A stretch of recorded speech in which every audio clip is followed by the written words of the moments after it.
Three factors that can make or break your cabinet project. So for those of you who are new to my channel, I have been in the industry over 30 years and I've had experience on thousands of projects. And I'm so grateful to share my advice and ideas with you. Of course, please subscribe if you like what you hear, or even if you're just curious about what's coming ahead. So number one,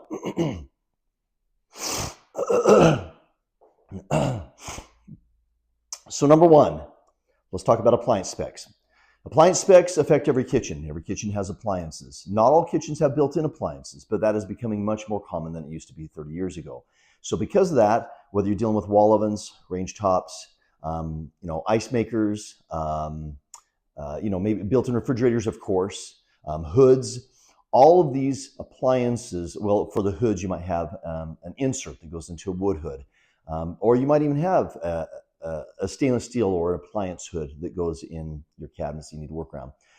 But no longer do we have just a spot dedicated or saved for an appliance that needs to meet within the size of that space allotted like it used to be. Now we're building cabinets around the appliances and the tolerance is virtually zero. So because of that, you need to pay close attention. So just to give you an example, on a built-in refrigerator, it used to be that you'd be able to, even with the built-ins, you used to be able to go 24-inch deep panels on the sides of the refrigerators, and that would be sufficient for the built-in refrigerators. Almost all refrigerators now require cabinet depths of 25.5 up to 27 inches, or I think I've seen more that are even a little bit deeper than that. But look closely at the appliance specs and sometimes get another opinion if you need help. Perhaps you can use AI if you need to. But either way, be very careful and double check your specs. And I double check your specs. I would triple check your specs, but I'd review them at 3 different stages of the process. So first, I would review your appliance specs at the very beginning. Maybe you fell in love with a certain range and you want to buy the appliances from that brand in order for it to fit the look. That's fine. Start with those appliance specs. Then the second time would be is right before you're about ready to finalize everything, because you might have made some changes or you might have overlooked something.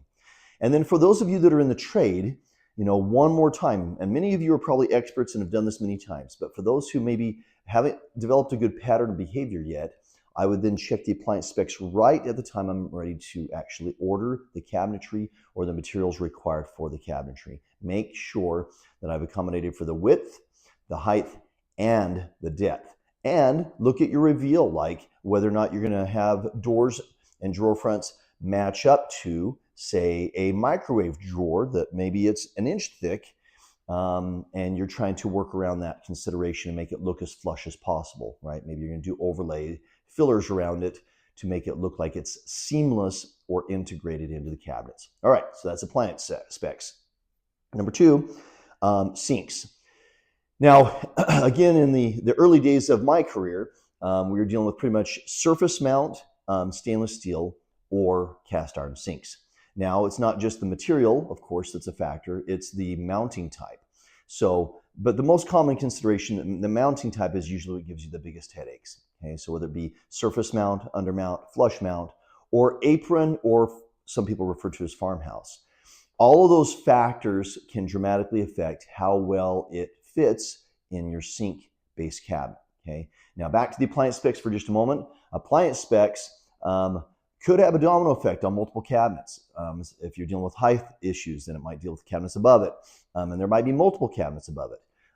If you're dealing with issues, of course, then the sides and depth might just affect that cabinet next to it, but it might affect the entire run if you need to pull out the cabinets deeper and want them all to be flush. With a sink, typically most of the time it's going to affect just the sink base, but nonetheless, it's a factor, and I would pay close attention. Again, I'm not sure it needs to be double checked or triple checked, but I would at least double check your sink specs before proceeding with your cabinet finalization of the size and details. You also got to consider mounting. What is required for the support or structural support for that sink? The last area is your countertop thickness. Okay, on countertop thicknesses, again, back in the early days, it used to be that there was one thickness, 1.5 inches. And most of the time, 85% of your materials at that time, maybe 80% anyway, it was a laminate or solid surface, okay? And they were 1.5 inches thick. Solid surface was 1/2 inch thick material. They would stack it up with 3 layers on the edge to make it 1.5 inches. Now, with the advent of thicker and thinner stone and engineered stone materials, now you're having 2 cm, 3 cm, 4 cm, 5 cm, 6 cm, and different variables there. Because of that, it doesn't fit in the 1.5-inch variable. What that causes problems with is things such as a range. For range height, if you get a really high countertop, make sure that the range you have can at least meet that height of the finished top of the countertop, if not a little higher in case you need to shim up cabinets next to it.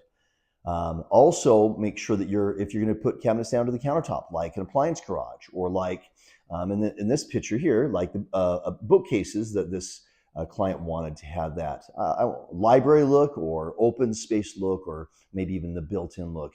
But those cabinets going down to the countertop are dramatically affected by that thickness. And so if you plan on one thickness and you make a change to a different thickness, that's a factor that could affect whether or not those cabinets will align at the top, right?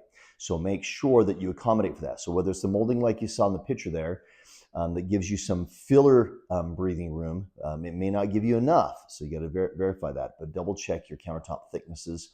That will help a lot.